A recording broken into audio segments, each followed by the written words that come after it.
Azerbayjanda derňirçi jurnalist Hadija Ismailowanyň goldawçylary Bakunyň suud jaýynyň daşynda ýygnanyp oňa goldaw bildirdiler. Polisiýa suud dinlençiginiň ilkinji gününe jurnalistleriň we aktivistleriň gatnaşmagyna ruhsat bermedi. Esasan Azerbayjanda resmiýetlerin korrupsiýa baş goşmagy barada maglumat beren Ismailowa ogurlukda, salgytdan boyun gaçyrmakda we kärinden hyýanatçylykda peýdalanmakda aýplanýar.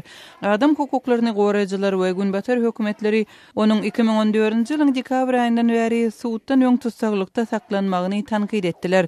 Ismailowa özüne ýönkelen aýplamalary ret edip, olaryň syýasy sebäpler bilen baglydygyny aýtdy. Suud dinlençiginiň 7-nji awgustda çenli dowam etjekdigi aýdylýar.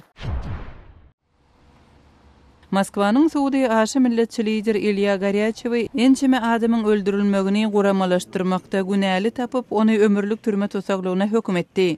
Geçen hepde suud oturdaşlary Goryachewy bir näçe ýylyň dowamında 5 adamy şol sandy meşhur adam hukuklaryny goraýjy aktivisti, antifaşisti we migrantlary öldürmäge görkezme bermekde günäli tapdylar. Şeýle-de 33 ýaşly Goryachew ekstremist topory döretmekde we bekanun ýarag sewdasynda aýplandy. Aşy milletçi Ruski obraz toporynyň lideri Goryachew Born diýilip tanalýan Ors milletçileriniň söwüş doganlygy atly toporyň esaslandyrjysy hasaplanýar. Ol Orsiýetiň talaby boýunça 2013-nji ýylda Serbiýadan ekstradisiýa edilipdi.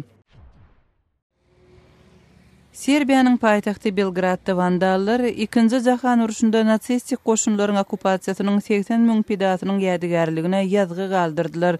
Bu ýerde faşistik swastikasy, serb milletçileriniň belgileri we UF87 adly futbol jankörleriniň klubynyň ady ýazylypdyr. Belgradyň häkimi Sinica Mali ýadygarlygy rastlamak boýunça işleriň gidişine synetdi. Serbiýada 2-nji jahan uruşy döwründe höküm süren natsistik rejiminiň pidalarynyň köpüsi ýewreýlerdi. Emma tsiganlar we serbler hem helak bolupdy.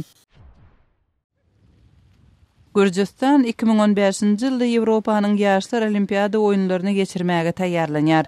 Bu çäre 48 ýurdyň sportsmeni gatnaşýar. Ýewropanyň Olimpiya komitetiniň ýolbaşçysy Patrick Hickey Tbilisiň Olimpiya şäherçisine syýahat etdi. Oýunlar 26-njy ýul we 1-nji awgust aralygynda geçirilir.